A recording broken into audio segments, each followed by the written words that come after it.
camera. I'm on this crazy screen. Are they the one that goes to the center of your screen? You seen one of those? There are some like that. Yeah. I mean, they're going to block part of your screen definitionally and do My face will be just fine, but well, but I mean, some cameras already know how to kind of adjust because they recognize that they're at the top of the screen and that you're going to be lower down. Yeah, my camera comes with a little piece of software that lets me, right? Like this is what it looks like with the main view of my camera, and then it's got a little software that I can click in. And I probably either don't know how to do that, or my camera is probably not that kind of camera. But Carney, your mom says hi. Oh, she does? I haven't seen her in a while. No, we've been being tested because we were away and we were waiting for PCR results. And are you guys getting the same crazy COVID numbers that we're seeing? Jim, you're back to virtual also, right? Did I see that? Partially virtual and partially in person. Well, hopefully everyone is staying safe and welcome. We're glad to be spending this, what I feel is a very cold Tuesday afternoon, with all of you. So welcome. I'm assuming most of you, like this feels kind of old hat, but we're excited to be joining all of you. As just a reminder. So I'm Maharat Rory Picker-Nice. I'm the Executive Director of the Jewish Community Relations Council. I'm sorry to interrupt. It's hard for everyone to say the word old hat when you have such a nice hat on. Is that a new hat? Thank you. It's not a new hat, but okay, look, a very nice hat. I do appreciate that. So I'm joined today, that was Rabbi Carney Rose of Congregation B'nai Emunah, and Rabbi Daniel Bogard from Central Reform Congregation, and Rabbi Jim Bennett from Congregation Sher Emeth. I know sometimes we don't always say where we all are, and we're just thrilled to get to share some study and some Torah with all of you, and growing out of the work and the study that we've all done together through the Hartman Institute, but continuing to expand and grow and veer into new directions. So a couple of quick housekeeping. The chat is available. There's also the Q&A, so you can feel free. It's always amusing for us to get to see and hear through reading some of your reactions and responses, and we do try to interact and respond as much as possible. Usually I'll say for me when I'm not the one that's speaking, because multitasking gets harder and harder. Autumn is here and is available for any tech support, so you can chat them directly and they are available to help. All of these are recorded and available afterwards, and there is live transcript available if you click that option at the bottom of your screen. I think that was all the housekeeping pieces. And so today we're going to be talking about God, which is, lighthearted, simple topic. So Carney, you're the one who kind of pushed us here, but I'm going to start us off. We're going to go somewhat in order of the text that we've selected. So I have some Talmudic texts. So my texts are the earliest, although not necessarily because these ideas are going to be all that varied in terms of age. But what I want to do, so I'm just going to kind of start off by saying that for me, like in talking about God, I find God to be so impossible to find and so impossible to constrain, which is part of what I love about the concept of God, right? That it is a concept that is like beyond definition and beyond comprehension, right? That our idea of God has to be bigger than any one simple idea or any one box that we could put God into. And I think that the rabbis kind of reflect that also. So that's what I want to share today. So I want to do a little bit of study, and let me share my screen.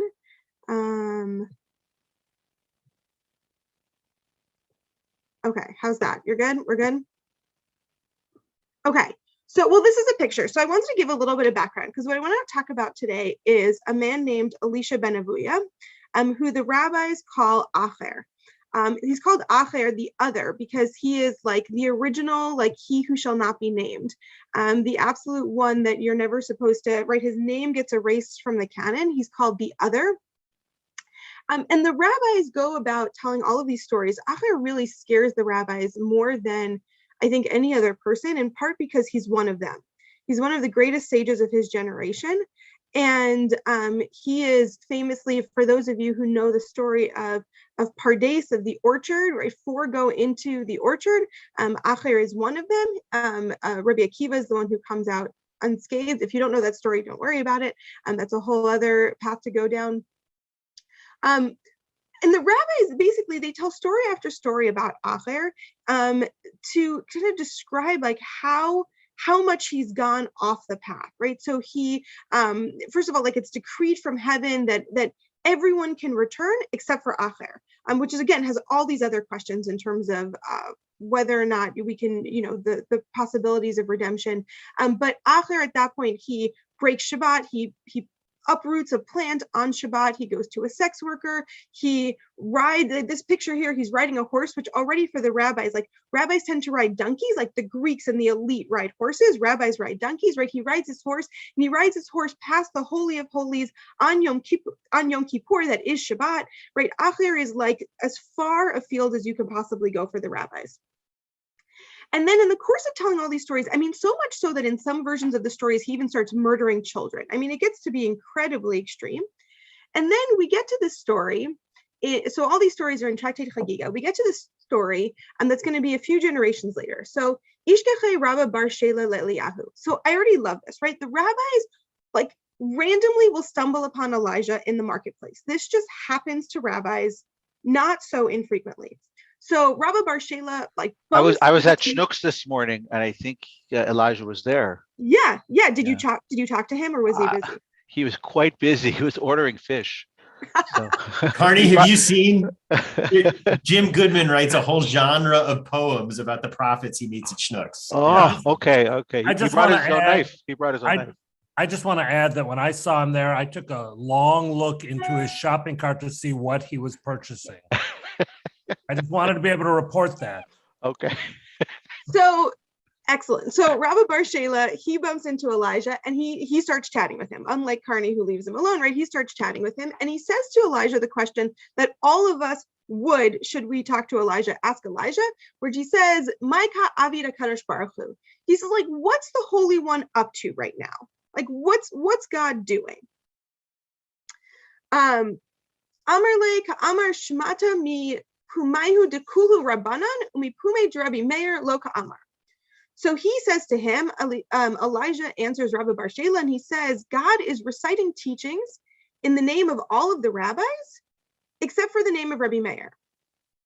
Okay, so immediately, like, you have to love this, because God is doing exactly what like every good Jewish person is supposed to be doing right now, which is studying Torah.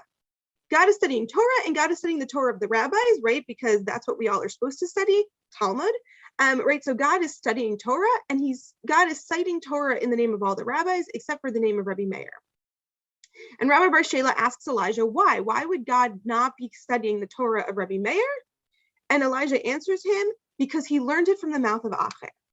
Because Rabbi Meir was a student of Acher, and therefore God rejects Acher, and God is not going to study the Torah of Rabbi Meir, who learned it from Acher. Rabbi Bar Shela challenges Elijah, which again is like just exactly what you should do with Elijah whenever you meet him. Rabbi Bar Shela says, why? And this is like maybe one of my favorite lines. He says, Rabbi Meir rimon matzah tochu achal klipato zara. Rabbi Meir found a pomegranate, he ate the fruit, and he threw away the peel.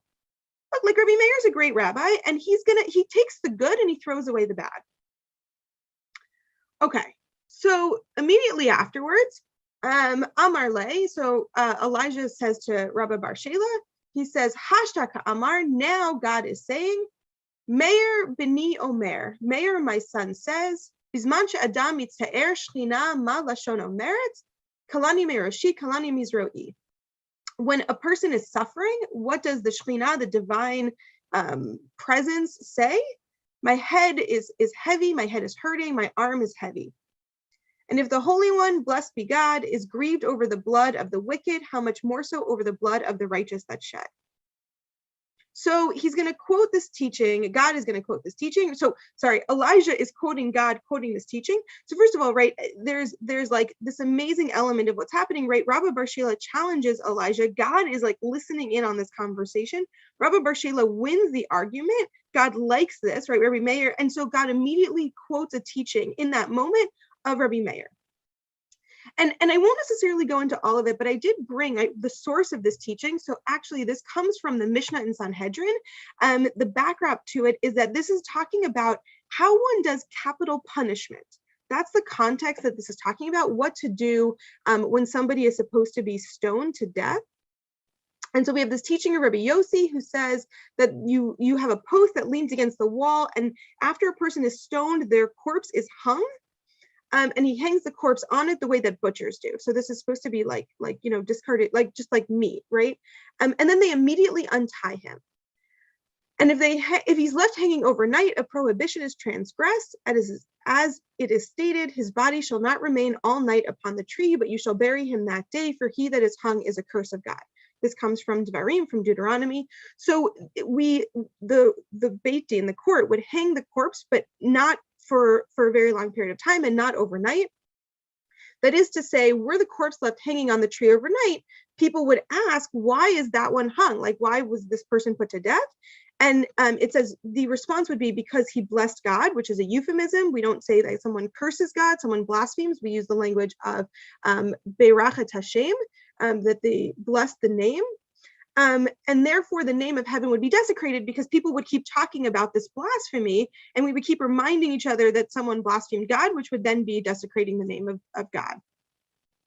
And then the next Mishnah, Rabbi Meir kind of argues with this. He says, no, it's what it says that he that's hung is a curse of God. It's actually understood differently. He says, why is it a curse to God?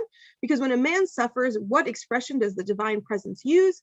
I'm distressed about my head. I'm distressed about my arm. If God suffers the blood of the wicked that's spilled, it can be inferred a fortiori over the blood of the righteous, right? All the more so the blood of the righteous. And the sages said not only this, but anyone who leaves his deceased overnight transgresses a prohibition. If he left him overnight for the sake of the deceased's honor, like to get a coffin or shrouds, he does not transgress. And they would not bury him. This is going back to the person who was stoned to death. They would not bury him in his ancestral plot. Rather, 2 graveyards were established by the court, one for those who were killed by decapitation or strangled, and one for those who were stoned or burned. So this isn't like the most fun or like uplifting of teachings that gets quoted here. I'm going to stop sharing so we can kind of see, right? But what's like amazing to me in all of this is that, right? So this is the teaching that God quotes. God quotes Rabbi Meir here. So God is studying texts about capital punishment, like based off of like the rabbi's teachings, but ultimately also the text that God quotes from Rabbi Meir is a text about God. Right? It's not just like this legal text, right? What's the quote that he quotes from Rabbi Meir is saying, what is God doing in the moment that this person is put to death, right? And it's God being grieved over the death of any one of God's creation. And so to me, like this is just, I don't know if I quite have the words to totally capture, and there's something sort of circuitous and like it bends my mind in a way that I think is really great when we start talking about God, because I don't think we're supposed to be able to totally comprehend where God is or how God operates. But this idea that in the rabbinic imagination in the Talmud, right, first of all, they don't have philosophical conversations about God. They have legal conversations. And through the legal conversations, we're trying to get God. That's why I always think when people say, like Judaism's too overly legalistic, I think there's something that they're missing, because we talk about laws, but when we talk about laws, we're really trying to understand what's the meaning of life, right? Like that's what we mean when we start talking about all of this. But that in the rabbinic mind, they're not sure kind of how to understand God, and God's not even totally sure how to understand God, right? Like God is also studying their studying of God. And this idea that, first of all, I think there's something so incredibly poetic about kind of shattering this idea that like even God is sort of trying to quote what Rabbi Meir thinks about God, is just already like can just kind of make your head explode. And also that that in many ways, right, like the best way that we can access God is by understanding one another, right? Is through the interactions, right? That like what is God doing? God is doing what any of us would be doing, right? God is grieving. God is grieving over all, right? God is the best way kind of for God to also understand who God is through relationship with humanity. And that it's like through this engagement that God also becomes realized and manifest in the world. And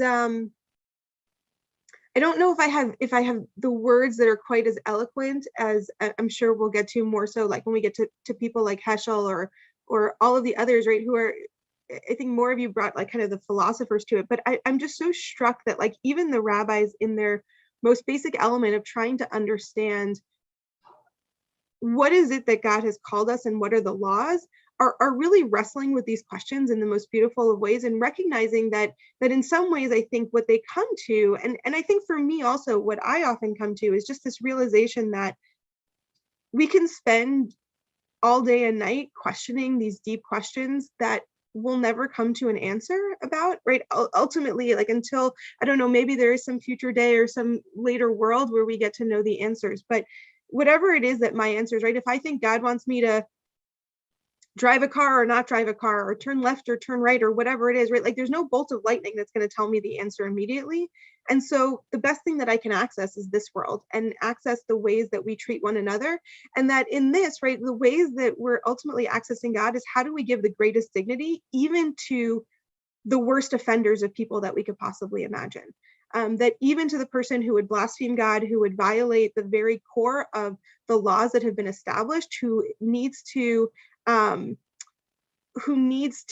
be put to death by a court, which happens so incredibly rarely, and the most grievous of offenses of then hanging this body, that we still take it down immediately and that we still talk about how we can care for God's creation because that's our best way to access God. And that's the way that God is also accessing God, and God is accessing God through God's own creation as well. Anyway, I think I can keep talking in circles because this makes my brain go in circles, but I welcome any of your thoughts or responses or reactions. By the way, there are some questions, one for you in particular, Maharat Rory, from Rudy Nissenboim. Can you see the question? I'll ask the question. I thought we Jews don't know Adonai because we are still waiting. I assume that means still waiting to understand God. Do you want to address that issue, Rory? So I don't, first of all, I'm curious like to hear what everyone maybe has to say about it, but I don't know that there's like a specific thing that we're waiting for. I think that the rabbis sometimes imagine just because this world is so complex that like one day there's going to be a point where everything will be revealed. I don't know. I don't know if it is. But I think that's exactly the point, that I think we don't know. That's ultimately, I think, what the rabbis are also saying, right? And like, who is God for them? God is one of the rabbis. Right? Like God is doing the same thing that they do every day, right? God studies Torah just like they study Torah. So I also think, I don't know, somebody once told me, I've never actually seen this in the original, so I shouldn't quote it, but there was like a Yiddish proverb. Everything sounds like a Yiddish proverb, right? That it said like the God of a triangle would have three sides. Right? Just this idea that like we all create God in our, like, we're created in God's image, but we've also created God in our image. And so if that's the case, then the truth is that the best way to access God, right? The problem that we often face is that we're willing to harm people in our pursuit of God. And what this is saying is that you can't do that, right? If you're going to harm a person in the pursuit of God, then you violated God. Ultimately, the best way to God is through other people. Right. God is like us, only more so on some level, right? Maybe Yeah. to just add to your answer to Rudy's question, it may be that Rudy is referring less to God and more to the Jewish concept of Mashiach, of Messiah, where often people will clarify one of the differences between Jewish views of Messiah and other faiths, in particular Christianity, by saying that in our case, we don't understand Mashiach because we are still waiting for Mashiach, at least in a literal sense, in contrast to other faiths, Christianity in particular, where there's an idea of Mashiach, of the Messiah having already appeared and become known to humanity. So I'm wondering if that's where Rudy's confusion may emanate from. Yeah, Rudy does say that. Yes, Jim, I am. That was helpful. So, Rory, I have a question for you. I Okay. love this teaching. I love this text. Really one of my favorite sugyas, though I have never honed in on this part. I thought we were going to tell the horse part. I thought that's where, but I love the image. So I guess my question is more personal for you, if you're up for it, which is, Sure.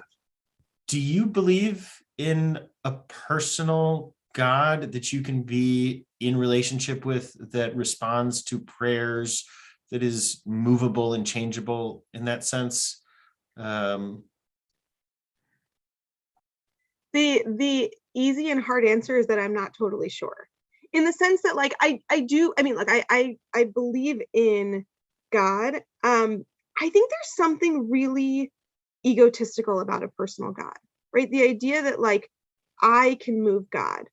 Um, I I believe in a God that I think has, let me say this a little differently. I see the story of Tanakh as a story of God as a parent who continues to give more and more distance to people, not as an absent, right? But like, I think like early on, right, it's like very like, hold your hand, and we need to keep you away from burning yourself in the fire, and you're going to make a mistake, and I'm going to fix this, and I'm going to restart it for you. And then over time, it's like, I've taught you all the lessons, and all I can do is just kind of step back and let you make your own mistakes at this point. And like, right, there's still those points where it's like, okay, you screwed up and I can lend you some money, but now I want you to pay it back. And then there's the like, you have to live the life that you've built for yourself.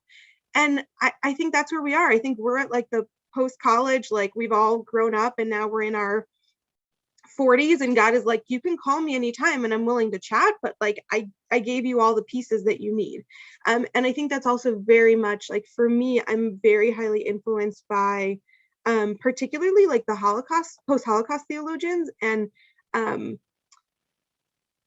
I think it might be, I'm going to misquote, like it might be Fackenheim or, but I can't remember now exactly, but like the classic question of where's God at Auschwitz? And for me, like the answer that I think is most compelling is like this, right? It's God is there weeping saying, why aren't you all stopping this? Like I gave you, like humanity could have stopped that, right? Like that wasn't a God choice, right? Like that's a humanity choice. And I also think that it erases free will to say like, God wanted that to happen. Like there were people who made the decision to build Auschwitz, right? Like that is how that happens. And the same way, by the way, right now, like I don't think that COVID's not going to end because God's going to decide to metaphorically snap fingers, right? Like God is like, I gave you science and I gave you scientists and I gave you wisdom and I gave you like, and over time, like you've used it and you've built all of these machines, and right. And now like we have vaccines and we have testing. And it's humanity that's choosing through policy and through our own stubbornness, maybe not outright, but like through our own stubbornness, like all of these things, right? Like the fact that people are suffering right now is a policy choice, right? Like we know how to produce enough food to feed every person in the globe, but we choose not to. So like that to me is not going to that's not a matter of prayer. So like I very much do believe in God and in this relationship and this ability to like talk through kind of like what I was describing with like a parent and, sort of ask for advice and ask for guidance. And I find prayer to be something that's very centering for me. And I do find in times of crisis, like turning to God is always, right? Like when you're waiting for like test results or, like really scary moments, I certainly do that also. But I don't think that the whole world, like, I don't believe in a God that intervenes in nature. And I don't like, I don't, not because I think God can't, but because I think that's the world that God created. I think God created a world where God then not stepped out, but like, is like, I'm not going to save you. I'm not going to keep giving you this loan. And I very much believe that like God has given us everything we need in this world and that it's basically up to us to figure it out.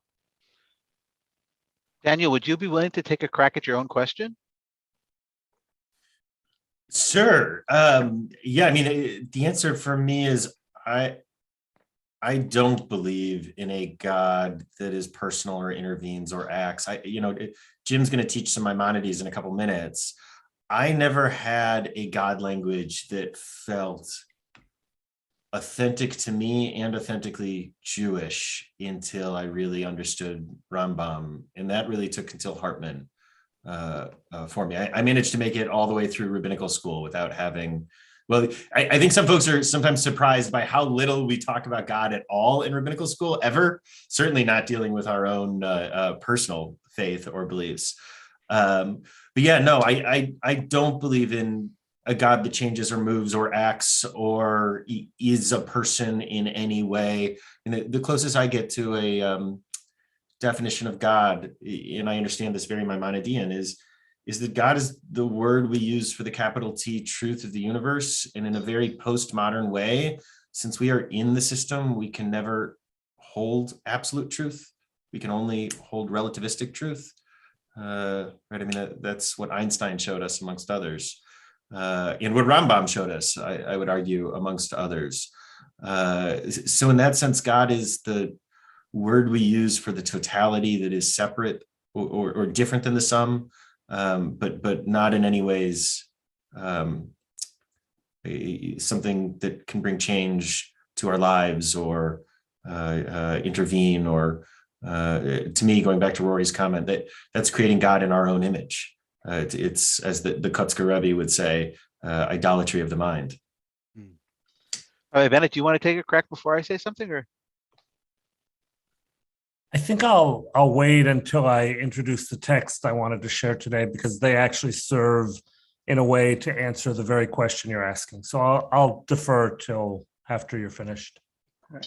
So I'll just add that for me, I very much believe in a personal God, that God has the wherewithal to intervene in human history, but God chooses, and by the way, the notion of the eclipsing of God, not necessarily the Buberian notion, but there's a book by Friedman that was called originally The Eclipse of God, and then there was changed the title for a whole host of reasons. But the book suggests, Roy, what I think you were talking about is that God grows over the course of time to appreciate that if God is going to truly be a good parent, God has to remove God's self from engagement and involvement in the world in a direct way to allow for there to be space for the growth of humanity. Yeah, and I think on some level that's already what you've indicated. So when I ask myself the question, can God create the rock that God cannot lift? Right? The answer is, of course, God can do that, but God chooses, right? If God chooses to do so, right? And so on some level, I do believe in the God who erupts from time to time into human history.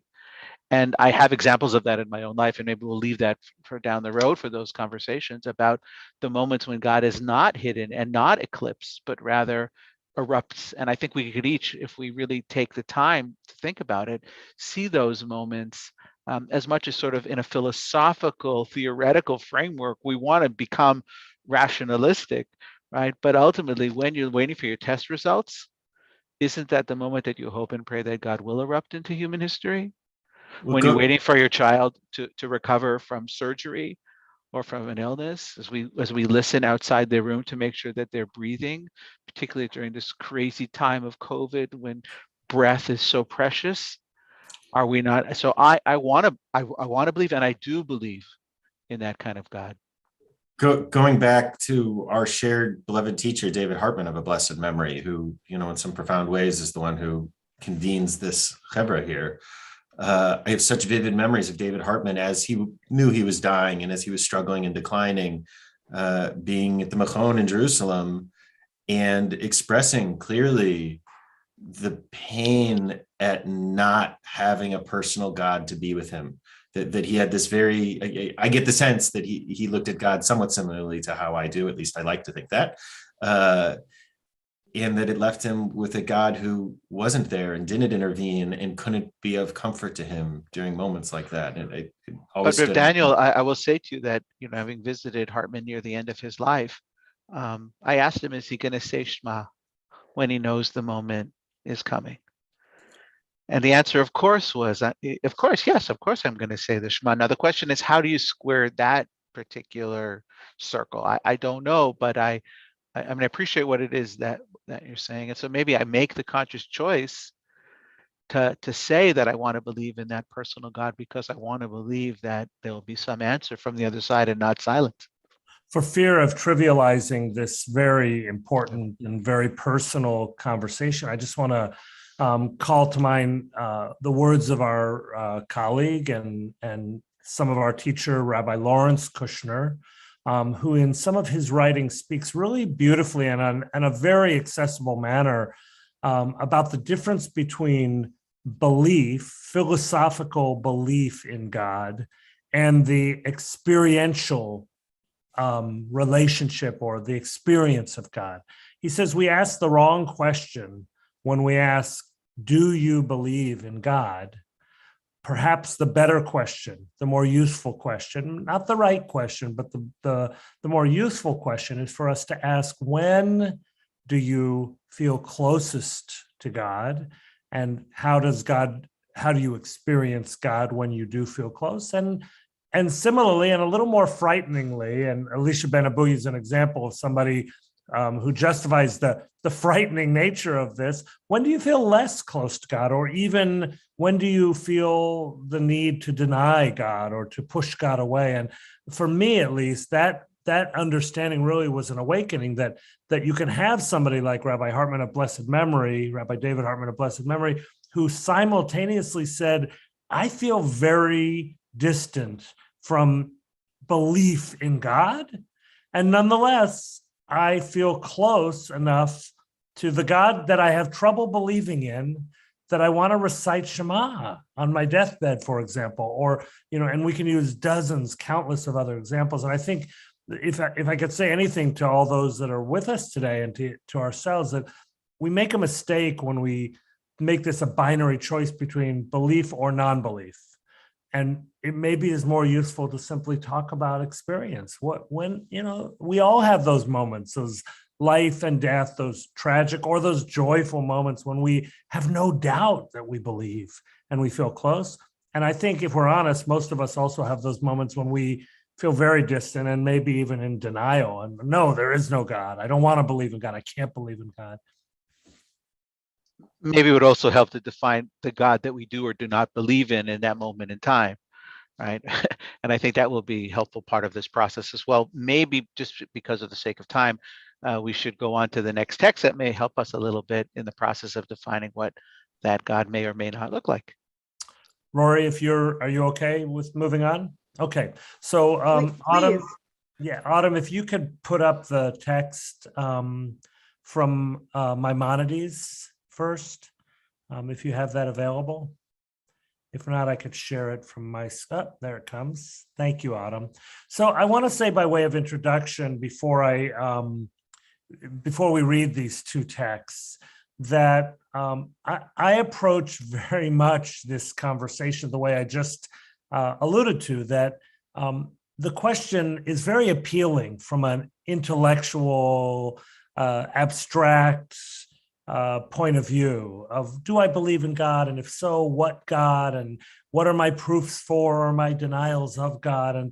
And I personally was drawn very deeply to philosophy as a student and continue to be throughout my life drawn deeply to philosophy. But I discovered in my very encounter with philosophy answers to the question that was posed to us today, which is, what texts have most informed my understanding of God and my behavior vis-a-vis my understanding of God? And I'm bringing these two texts not because they are the most powerful theological texts for me, but they are theological texts. I do want to say really briefly, Rory, I loved that you brought the text from the Talmud about Elisha ben Abuya, Acher, in large part because I actually think he has never been given fair recognition in Jewish communal life for having a legitimate point of view. He was easily condemned by our predecessors. And actually his view is very much legitimate, whether we like it or not, and many people don't. But what I think I'm about to try and share in as quick a brief momentary encounter as I can are two examples of thinkers, much more recent than the Talmud, who offer us insights that might make this harder or they might make it easier, depending on where we go with it. The first, of course, is Rambam. Rabbi Bennett, I'm sorry to interrupt, just to mention that I think Rabbi Bogart put into the chat As a Driven Leaf, which I think would be a wonderful book for everybody to read, particularly if you're interested in Elisha ben Abuya and get a little bit into the complexities of who Elisha ben Abuya was in a historical, fictional kind of way. But I think it's a classic book and worthwhile, because the chat's going so quickly that people may miss it. So I apologize. No, I'm glad you brought it back in. I'll say As a Driven Leaf was one of the most influential, formative things I read as a teenager that actually caused me to admire, despite the controversy, to admire Elisha ben Abuya and to actually decide to enter this work and to become a rabbi because of As a Driven Leaf. So I strongly echo your recommendation. Anyway, I want to very quickly read one little text from Rabbi Moses Maimonides, the Rambam, from his Shmona Prakim, his 8 chapters, which is an introduction that he wrote in the 12th century to Pirkei Avot, to the ethics of our fathers, the Mishnah that is called Pirkei Avot, in which he presents all sorts of incredible, powerful ideas. And he says, these are not just my ideas. These are thoughts that I've gleaned that somewhat randomly and quite systematically express Jewish theological ideas. I like this particular text because it is very concise. So I'm just going to read it, briefly talk about it, and then you'll know everything you need to know about Rambam, and we can move on. So the Rambam says in 8 chapters in this particular text, he says, "It has also become clear in metaphysics that by our intellects, we are unable to attain perfect comprehension of God's existence. May God be exalted.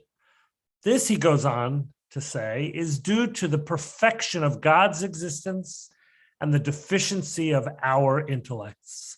God's existence has no causes by which God could be known." And then he concludes this little section. It therefore follows that we do not know God's knowledge either, nor do we comprehend it in any way. Since God is God's knowledge, and God's knowledge is God. I'm going to say very little about this text. I hope that we understand, at least on some introductory level. Many of you may already know about Maimonides.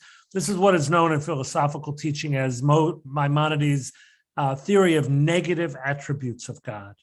In essence, what the Rambam is saying here is, stop struggling to understand God, you mere mortals. Human beings are incapable, because of the limits of our human intellect, of truly understanding God, because God is what is not human. God is what is not physical. God is what is not us. God is everything other. And only God is God. Only God can know God. And all we as human beings are capable of knowing is not what God is, but only what God is not. We can draw boundaries around God. We can limit what God is not. We can only understand what he calls the negative attributes, the things God isn't. This does not answer the question, of course, of what is God or what do I believe about God, but it does perhaps offer some very small consolation or comfort, perhaps, to those of us who struggle so mightily to try and understand God. And I think the Rambam sets us on a path which, at least for me personally, has worked in my own life. And that's what led me to share today the second text that we see before us. So I want to just jump to that. Among the many theologians and thinkers who have offered me insight is the great philosopher and teacher of the 20th century, Martin Buber. Martin Buber, of course, in his most famous work, I and Thou, written in German and translated into English as I and Thou, differentiates between most of human experience, which he calls the I-it relationship, the objective relationship between us and the world and everything in the world and each other, that our day-to-day interactions are I-it. I relate to everything as an objective entity. But Buber teaches that there is one thing, one being, which he refers to as the eternal thou, which is different. And just as Maimonides taught centuries earlier through this idea of negative attributes, Martin Buber says, and here I've drawn this small quote from I and Thou, his book. He says, the eternal thou can by its nature not become it. It is the one thing that God, the eternal thou, is the one thing that is not it. For by its nature, it cannot be established in measure and bounds, not even in the measure of the immeasurable or the bounds of boundless being. For by its nature, it cannot be understood as a sum of qualities, not even as an infinite sum of qualities raised to a transcendental level. For it can be found neither in nor out of the world, for it cannot be experienced or thought. For we miss him, the language was gendered language, we miss God, God who is, if we say, I believe that God is also a metaphor, but thou is not.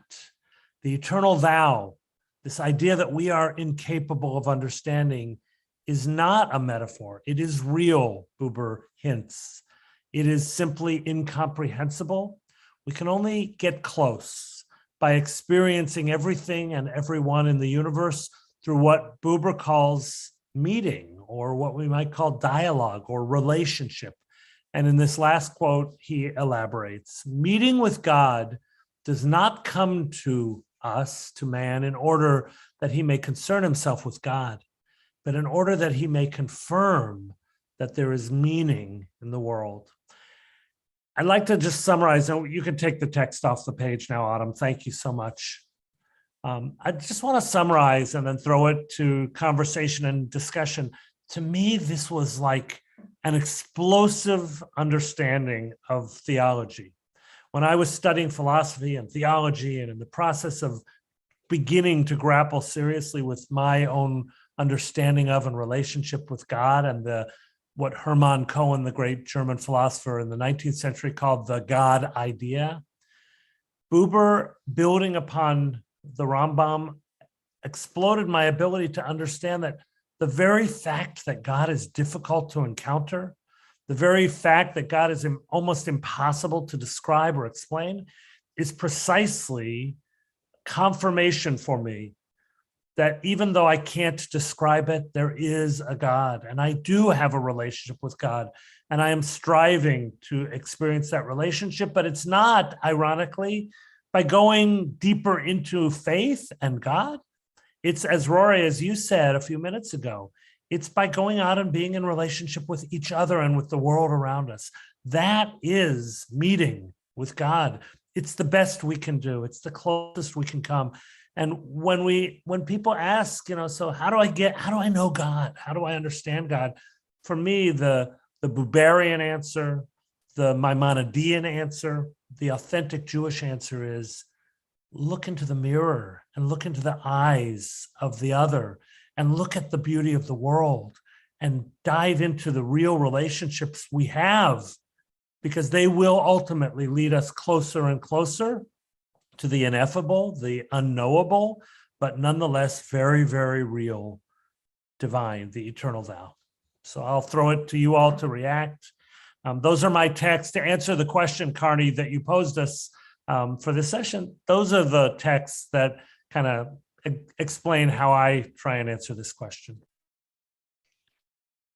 Thank you so much. Beautiful. I want to go just back to the Rambam for a moment. Autumn took it down, but if we could put it up for one more second, I want to ask you to kind of clarify one particular piece about the metaphysics that's there. It's so Maimonidean, right? But if Autumn, we can put it up for just a second. Because clearly what the Rambam is saying is under normal circumstances, most things can be understood if you're smart enough, wise enough, educated enough through metaphysics, right? Right. In metaphysics, that by our intellects, we are unable to attain perfect comprehension of God. In other words, you would think that if you had the right tool, which according to the Rambam under normal circumstances, right, would be metaphysics, because that's the ultimate place that you can go to.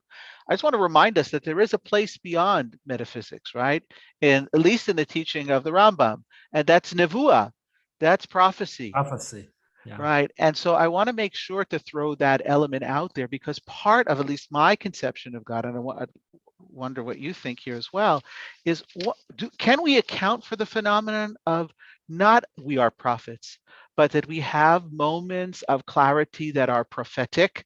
I wouldn't want to claim that I was a prophet, but I would surely like to claim that we each have moments of prophetic insight that give us the opportunity, not through metaphysics. It's not an intellectual exercise, which I understand. The Rambam could have got rid of his body and just been a brain, right? The Rambam would have been just a brain. But we aren't just the brain. We are a combination of many elements, including an neshama, a soul, which animates us and allows us to somehow or another feel a soul connection. And maybe that's what you're saying Buber is suggesting here. I think it'll come out through some of our conversation as well, and maybe some of the other teachings. But I just want to account for that there is something in this entire enterprise that's far beyond the realm of the metaphysics of the Rambam, and Rambam self even knows that.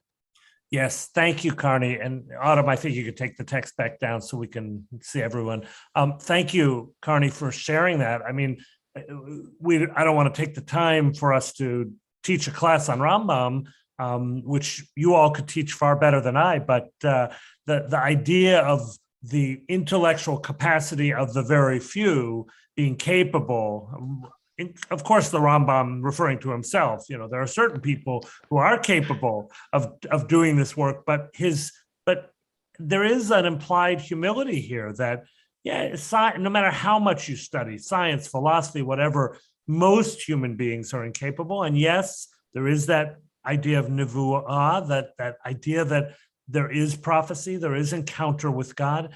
But as I think it was Sarah who typed into the chat a moment ago, the rest of us have plenty, and this isn't condescending on Rambam's part. The rest of us have lots of work to do. We've got a lot of, maybe it was condescending, I'm not sure, but that for better or for worse, the rest of us, all of us mere mortals, we got plenty of work to do with our hearts and our hands and our abilities to make the world better, to be in dialogue, to be in relationship. And that too brings us closer in Buber's metaphoric way to an understanding of the eternal thou. I come to know God better when I go feed the hungry. It's not just feeding the hungry. That actually gets me closer to the eternal thou. But don't we also see in Buber something else? Don't we see in Buber saying, if you really look and see the other with a small o, you will encounter then the other. I don't think it's only about acts of kindness and chesed and feeding. I think that Buber is saying something very different, right? Or something beyond. He's actually saying that you're going to see the transcendent, right? Not in some place that is transcendent, but in that which is very much based here in this reality. And that if you really own seeing this, you'll see a glimpse thereof of the other. Right? That's the way at least the way I read, and I could see you shaking your head in the affirmative, so you agree with me, and I want to hear what Rabbi Daniel and Rory have to say, but for me, that actually on some level negates what I think the Rambam is saying. I want to read the Rambam as a little bit of an intellectual snob. I think the Rambam, in this text is talking to the average individual, right? And I think the Rambam kind of lowers what I think our capabilities are of apprehension and comprehension in modalities that are beyond the realm of the head, the intellect. I want to talk about the encounter with the divine, right? Of the other here, that real encounter, that I, thou, was something that may be really, truly ineffable, non-describable in words. And you know what? Be damned, metaphysics. People feel the right thing to do, the right thing to be, feel transcendent, simply because they're made up of elements that allow for them to have those kinds of spiritual nerve endings. And I don't want to downplay that, because of what I think when we downplay that, there is no yearning for aspiration to be better. It puts a roof, a ceiling, caps our capabilities in the realms that the Rambam wants to say are the normal realms of everybody, except the Yechidei Skula, the very few who can be prophets. I find that to be troubling, disturbing intellectual snobbery. And by the way, for me at least, not helpful for people. I always want to say to somebody that if you haven't felt it yet, adayin yesh zman, there's still time for you to feel that place of transcendence as well, and a connection or a glimpse of the Almighty. So I've said enough on that, but Rabbi Daniel was going to say something. I'm struck, Carney, listening to you talk about Rambam, that, right, like, I don't think it's an accident that his son becomes a Jewish Sufi mystic, right? Like, and in so many ways goes in the other direction, his teenage rebellion, I guess. I'm struck, Carney, to go back to something else you said Rambam sees something higher than metaphysics. And in my head, I said, yeah, theoretical physics. In the sense that I always read Rambam's notion of nevuah, of prophecy, as essentially being Einstein sitting alone in his room coming up with relativity. And, the debate that I have had over and over again with Micha Goodman, our teacher, all of our teachers on Rambam, is if Rambam would have looked at Einstein sitting there and said, this is what I mean by prophecy, then would he have still told Einstein that he needed to stop eating bacon? Right? Like, if he'd already gotten there, was there any point in the mitzvahs that Rambam so often talks about as being pedagogical in nature, right? As teaching us and getting us along the ladder rather than having ultimate value themselves.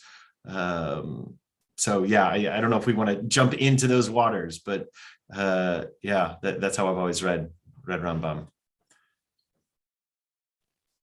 I want to say that I think the Rambam actually is the greatest mystic of all time. Actually, I read Rambam very, very, very differently than that. And I think, my problems with the Rambam are that the Rambam wanted to believe that there was the Rambam and a few other, Nevi'im, right? And that scares me, that worries me.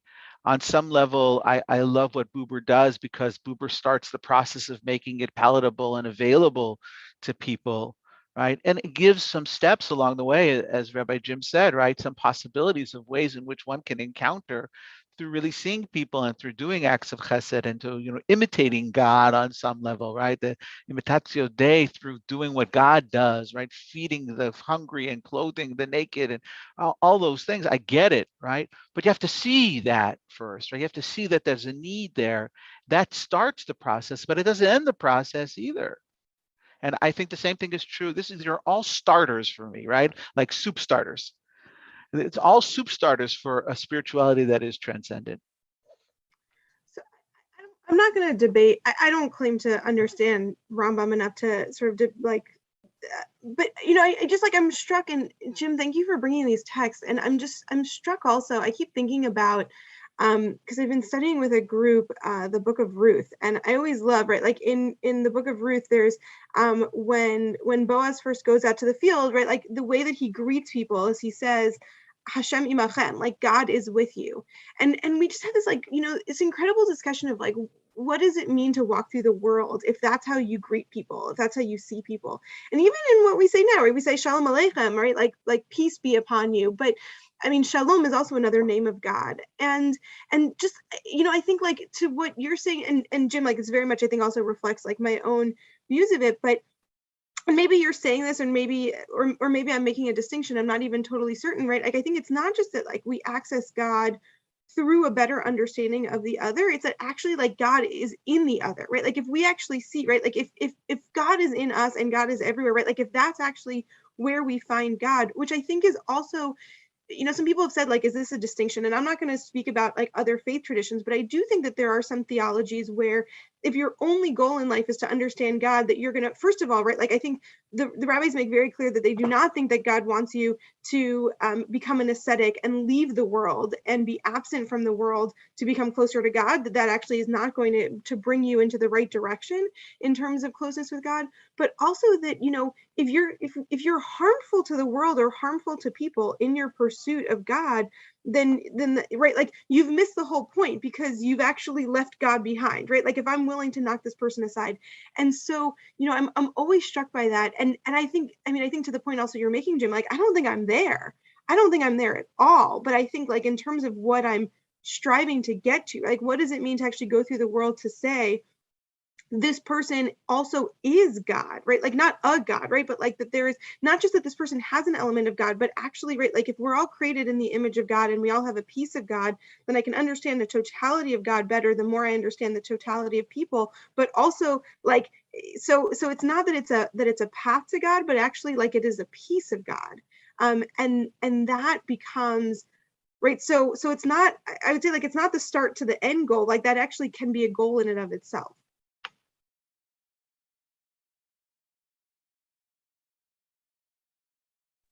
Beautiful. Thank you all. This is really, I mean, we could do this for a really, really long time. We'd start with metaphysics and then go from there. Rabbi Bogart, I think you should go up. We're a little bit sensitive about the time, right? We have about 25 minutes left. Is that right? And we've got 2 texts to cover. So I've got a Thank short you. text.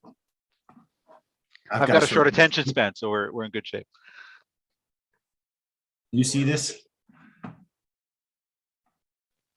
Can you all see this? It says that you're screen sharing, but it hasn't loaded for me. Oh, now I see it. I've got some sort of message saying Zoom is quitting unexpectedly, but you can see me. So, and you can see the text. So we're just going to pretend like it didn't say that message. Great. I love this text. Also comes from Buber, though it's just an anthology of texts, of Hasidic texts that he collects. Tales of the Hasidim. Oh, never say the word just. Never say the word just. Yeah. I meant in the sense that these are not his original stories. Yeah. But they're verteidigt and verbessert by him, right? Yeah, there you go. Reworked by him. So about the Chassid of the Rebbe of Kutsk, the Kutzker Rebbe, who is one of the great, I think, doubters of Jewish tradition, in the most wonderful of way, in the way that doubt and faith are not opposites, but can really be the same thing sometimes.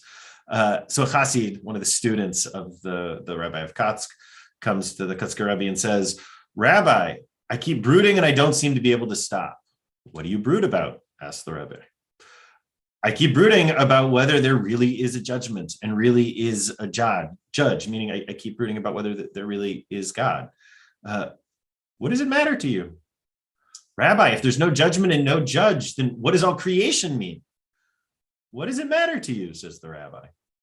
"Rabbi, if there's no judgment and no judge, then what do the words of Torah mean?" "What does that matter to you?" "Rabbi, what does it matter to me? What does the Rabbi think? What else could matter to me?" "Well," said the Rabbi of Kutsk, "if it matters to you all that much, then you are a good Jew after all. And it is quite all right for a good Jew to brood. Nothing can go wrong with them." I love this text.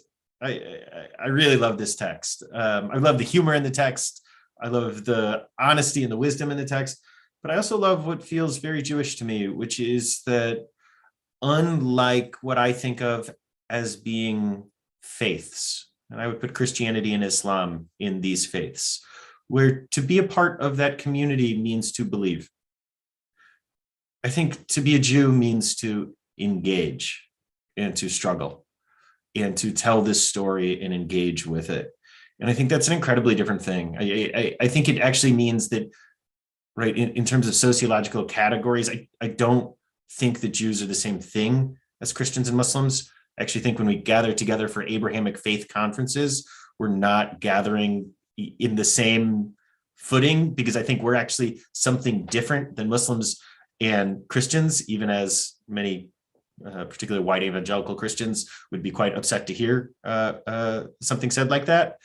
And so I adore this poem of the Kutzker Rebbe. The struggle is the point, and being a part of this conversation is the point. And I don't just mean this conversation. I certainly don't mean the conversation here today, but I don't even mean the conversation of this generation, right? Like, to me, that's what Torah is it's this chain of conversation with the past and with the future about how we live our lives and what our values should be. And God is a part of that conversation, and to struggle with that concept is a part of what it means to be a Jew. But to accept any individual definition of that concept, I think, to me, becomes idolatry. Which is to say, as our I think it was Malila who says this, that faith is a part, doubt is a part of faith, and it has to be. for it to be Jewish. So love this short little story. I don't know if anyone else has thoughts on this.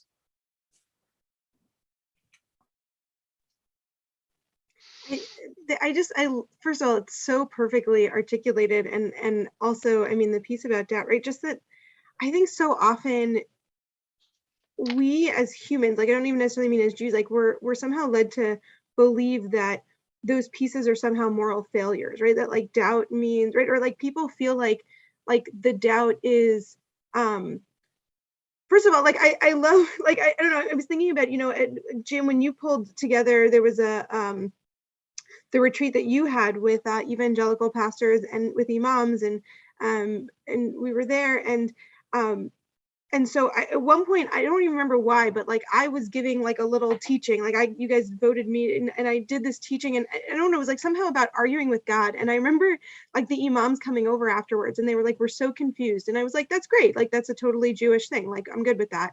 And then they was like, so do you believe in God? And I said, yeah. And they're like, but you're arguing with God. And I was like, well, you can't argue with what you don't believe in. Like, I don't, like, it was such a different concept. And, just this idea also that like, any relationship you're in, you're not like, it's not like you're like 100%, always thinking about this other person, or like, you're always feeling like deeply in love, or like we fluctuate in relationships, and we have to work on relationships. And that's not a failure. Like, that's what it is to be in real relationship. And, I think the doubt and frustration and anger and joy and happy, like all of those are the emotions of it. And the idea that like it's the journey, like it's the journey, and that's actually the key.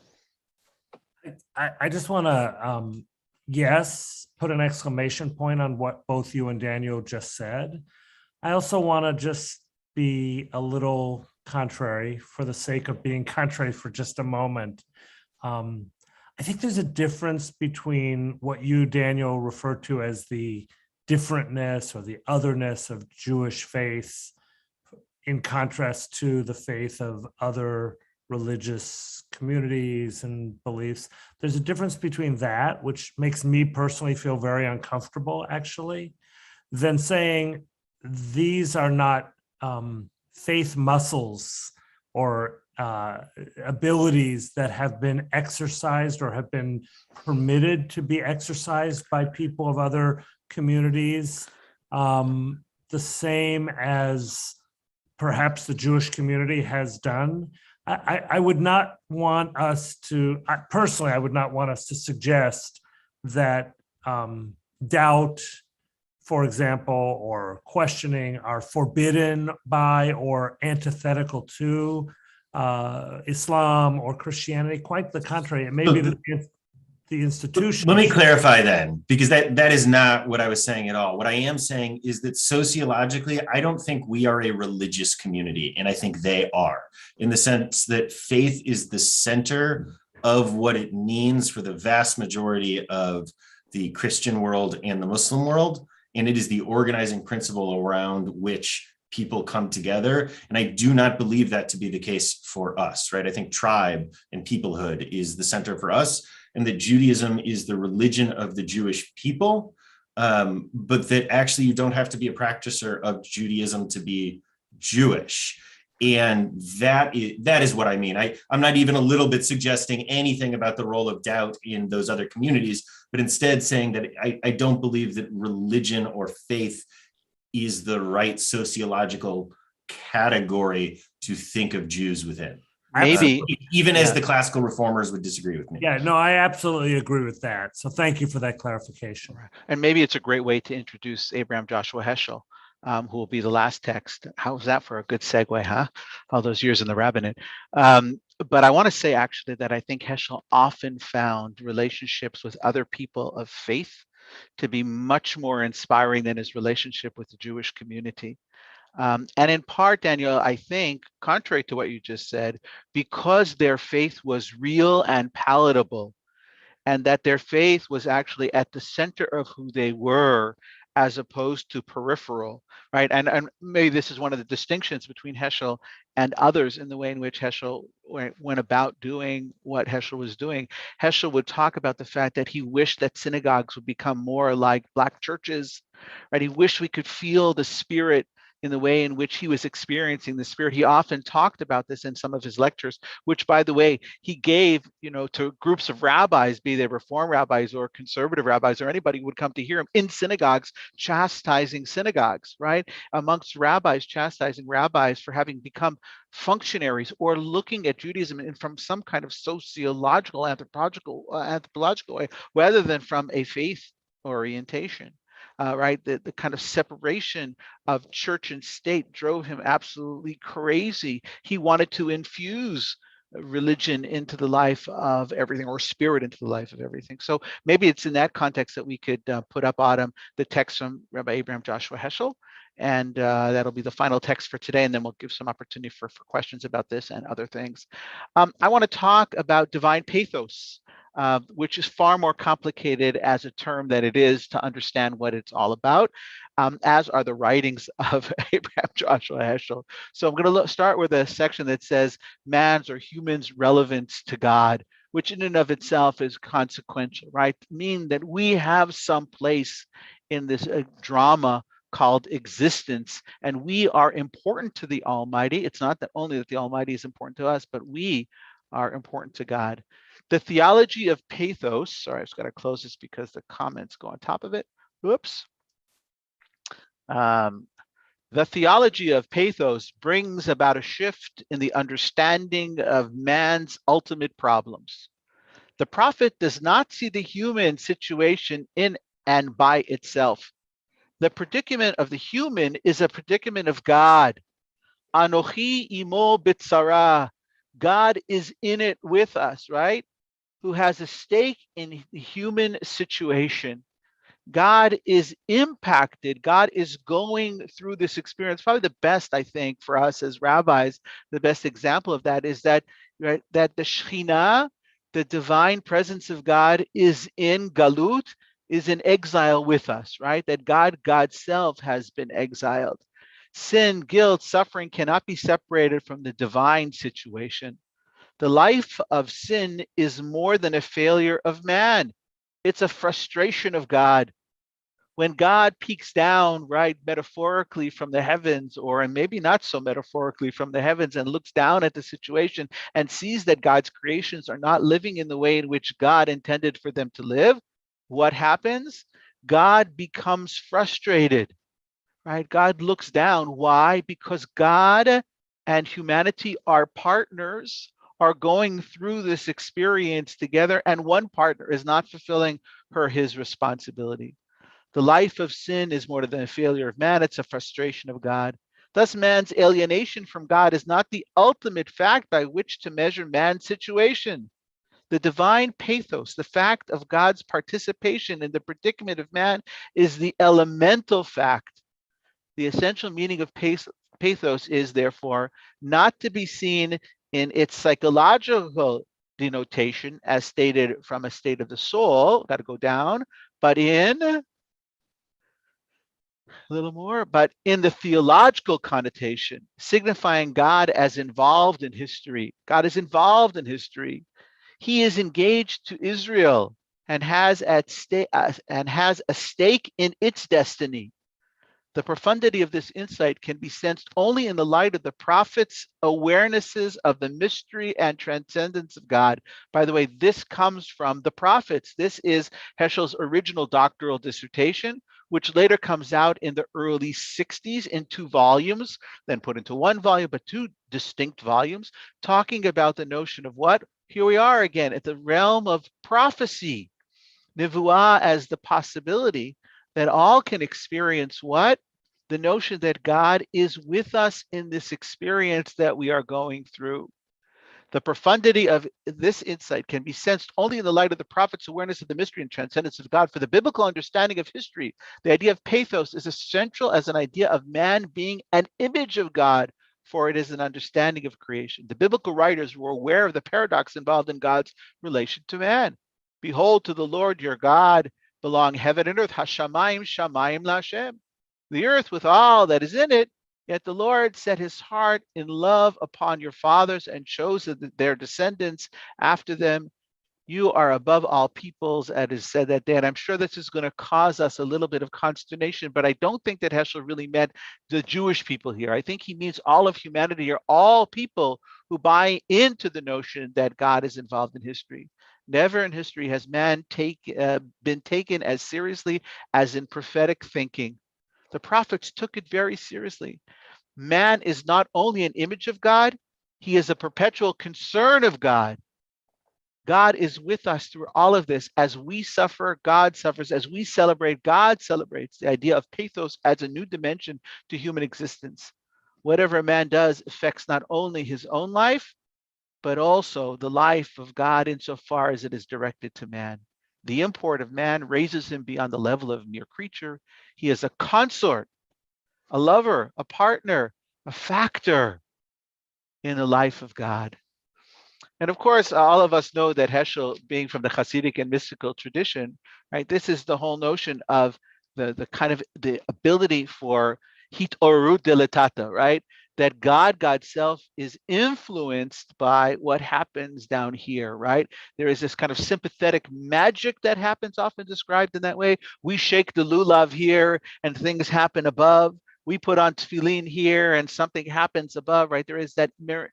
But I think this is Heschel talking about this nature of this relationship. And so that if God is going to be God, it's only through us acknowledging that we are in this process with God, and us acknowledging that we are impacting what will be in the world at large. And so this divine pathos is a very powerful idea for me. Why? Because it says to me that if you want to make a difference in the world, we'll be back to this again, Ma'asim. It is Ma'asim Tovim. It is the notion of mitzvot, which our teacher, Arnie Eisen, wrote a tremendous amount about reflecting on Heschel. That the way in which to impact in a positive way in the world is becoming shutafim, partners with God, in creating the world that God originally intended the world to be. And so I want to suggest that divine pathos, at least for me, and the real question for all of us was, how does this inform the work? When somebody comes to me and says to me, you know, I'm just not feeling God's presence, I go, you know what, do me a favor, go feed the hungry, go clothe the naked, go out there and watch, because all of us as rabbis, we have this great privilege, right? To see that Maaseh Yadenu, the work of our hands, is actually work that uplifts people and gives them a sense that there is something greater than themselves in the world, and that there is hope always, right? That there is, it's not a world that's cold. One of the ways in which we can talk about this is, you know, we often talk since Rabbi Bennett talked about his love of, of talking about philosophy, right? In philosophy, particularly Greek philosophy, we have the notion of what? The mover who's unmoved, right? The unmoved mover. For Heschel, it's not the unmoved mover, it's the most moved mover. Right? The most moved mover. God is impacted, affected. And I can almost imagine, right, that sometimes God looks down from the heavens with, you know, God's metaphorical hand, or maybe not so metaphorical hand, on God's head, right? Kind of like, and the tears are rolling down, saying, you know, what's going on there with my children? And therefore, what's going on to me as the God of the universe and the universe that I created, because you are not being the shutafim, the partners in making the world what it needs to be. So for me, Heschel becomes a tremendous motivator to understand that I might not understand philosophically all the natures of God, but what I do understand is that the work that I do in the world has an impact not only on me and the people around me, but it's so powerful and so consequential that it actually impacts on the divine as well. And to let God down, you know, letting down, it's almost as bad as letting down your kids, right? Like, you don't want to let down the Almighty. And so therefore we have to engage and involve ourselves in the Maasim Tovim, whatever, and in whatever way we want to define those Maasim Tovim. I mean, I'm sure we would agree on many of them. But in that way, we are engaged and involved as movers along with the most moved mover, which is the Almighty. So that helps me. I just want to pull out a Thank you, Carney. I want to pull out a line from Bob Sparks that he just shared in the chat that I think Yeah. only panelists can see. He notes, of the four of you, Carney seems to have the most personal and emotional God. And just wanted to hear if that resonated with you all too. And human God, isn't that interesting? Huh. He and then adds at the end, and human God. At least I see that here. Yeah, I missed that line. Yeah. And by the way, that's why I was maybe pushing back a little bit. I don't want to believe in a God that's out there far away. That's what scares me about that reading of the Rambam. Rambam got up every morning, put on his tallis and tefillin, and davened, right? And I'm sure that the Rambam wasn't learning during davening, right? The Rambam was davening during davening. Because I hate that image of the Rambam as a brain without a body or without a soul. I don't want that image because I don't think it's. And here's the key, right? All of this is, how does this inform our rabbinates, the way in which we teach? I don't think that's appealing to people. I think people don't only want head, they really want heart. And they don't only want head and heart, they want neshama. They want something transcendent. And at least that's what I'm hearing. And maybe you have different experiences than I do. Yeah, we just have to be, jacks of all trade, and to know that when someone sits in front of us, there are people who are going to want the intellectual, there are people going to want the spiritual, there are people who want the emotional. But thank God we have this amazing treasure chest, this toolbox that we can reach into and utilize depending on tzarchei sha'ah, the needs of a particular moment in time. Yes, I think that's beautiful, and I appreciate it, and I value it a lot. I would just say my own answer quickly, as time is getting late, is that it is not an either or proposition. I find great personal meaning in and value to the intellectual journey into faith, just as much as I do the very personal and very real encounter with God. And as I said earlier, there are times in my life when I have a very personal feeling about and relationship to God, many of which are very deeply tied to pathos, but also the opposite of pathos, to great joy and celebration. I had no doubt in my life, as I witnessed the birth of my children, that God was present, as I had no doubt of God's, of my difficulties in faith and my absence and distance from God as I sat with my mother as she was dying, and everything in between. And I don't think it's as simple as Bob's question of, is one of us more close to God or less close, or more personal or less personal? I think that being on this journey of faith, whether through science, through intellectual work, through prayer, through mitzvot, through work in the world, all of these things, and that's why I love this opportunity to be together, is that it's yes and not either or. I just want to add, because I don't feel, there's diversity here, but I don't think it's there's not like a clear spectrum that we're going to put it on. And I also think that if you asked us all in 3 months, we also could give you different answers. And that's also part of, I think, the beauty is that there doesn't have to be any simple answers to this. I know for me, like, the God that I have is a very personal and very close one. It's not a distant one, even as it's a God that I don't have like a personal intervention in the same sort of way. But what I also want to note is that what strikes me is that even as we've all come in very different places and on very different paths, personally and through the text that we've brought today, what struck me is that I think what I've taken from every single one of what each of us have shared is a deep, deep connection to other people. And I think it's really interesting that that's also, and maybe that's part of like the choices we've made of the careers that we have. But I think even as like we've brought different texts and our journeys have been vastly different, that has been the unifying force, is that for every one of us, it calls upon us in terms of how we have to act in the world and the ways that we need to be in community with other people. I think that's beautiful. And I think that's really the unifying principle. And by the way, I just want to say it again. We didn't really mention the Hartman Institute directly, but I think in many ways, that's the Torah that we have all taken away from that experience. All of us walked away from the Hartman experience feeling closer to our colleagues, and and therefore closer to our Torah and closer to our God. And I want to thank the Hartman Institute. And I think it takes time, a little bit, at least for me, to be away from something to appreciate how much you kind of miss it, or to appreciate the lessons as they've seeped into your being. Because, and by the way, therefore for me, and I'm sure for others of us, we try then to bring that orientation to the work that we're doing in our individual congregations and community. Right? If only we could, right, replicate what it is that each of us received in that experience directly, and then how we refracted it through our own individual prisms, and then how we're sharing it in the world at large.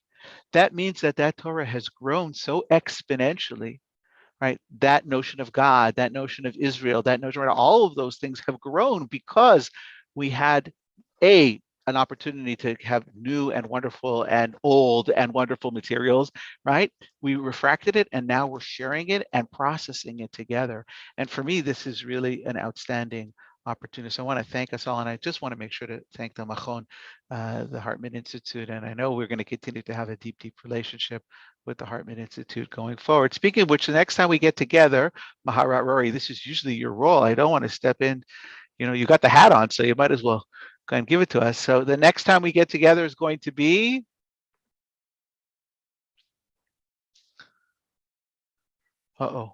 You're queuing me up here. You're the doing next so well. February. I think February 8th is the second. February 8th, yeah. February 8th, Bezrat Hashem. With the help of God, we will get together. And our topic for the next time, we've done Torah, we've done God, and of course the third in that wonderful trifecta is Israel. But I think we're going to go at it at a slightly different kind of orientation. And I personally am very excited for that conversation as well, and hope that the sparks will fly, and they'll fly ever inward and upward. As long as Bob Sparks is with us on our call. Oh, there you go. That really sparked something good. Fantastic. Okay. Thank you all. Have a wonderful rest of your day and a wonderful Thanks, week. everyone. And hope you're all staying well and safe and warm and healthy. Amen. Amen.